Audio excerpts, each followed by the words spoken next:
Salam Atavatan TV YouTube kanalının mehriban tomoşaçylary. Biz sizi Atavatan habarlar gepleşigimizde hoş gördük. Mehriban tomoşaçylarymyz, çağaňyzy daşar ýurda çykarmak üçin gerekli resmi namalary taýýarlamak, ondan çykaty, razylyk haty, çaqlyk üçin näme etmeli? Eger gitmek isleýän ýurduňyza viza gerek bolsa, mysal üçin Türkiýe bolsa, onu ilki viza almalıdır. Şonna en atafının ikisi hem çağa bilen çykýan bolsa, onu ondan çykatı gerek değil.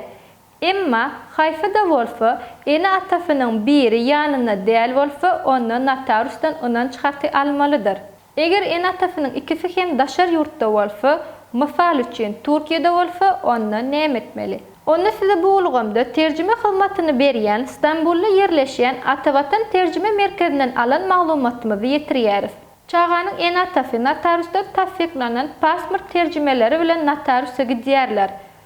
Çağanyňyň pasporty ýa-da doğuş hakyndaky şahadatnamasynyň notarusdan tasdiklanan tercümesini ýanlary bilen alyp barýarlar.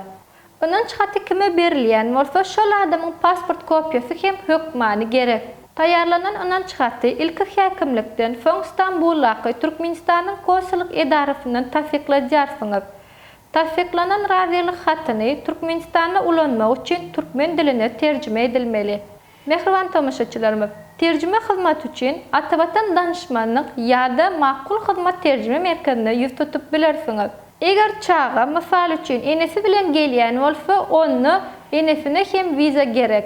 Viza alması için çaqlyk hatyny hem ýokarda belenşýäli notarusdan şol bir resmi namalar bilen taýýarlap bilerler. Emma çaqlyk hatyny diňe häkimlikden geçirmek ýeterli. Konsulyk edarasyna tasdiklatmak gerek değil.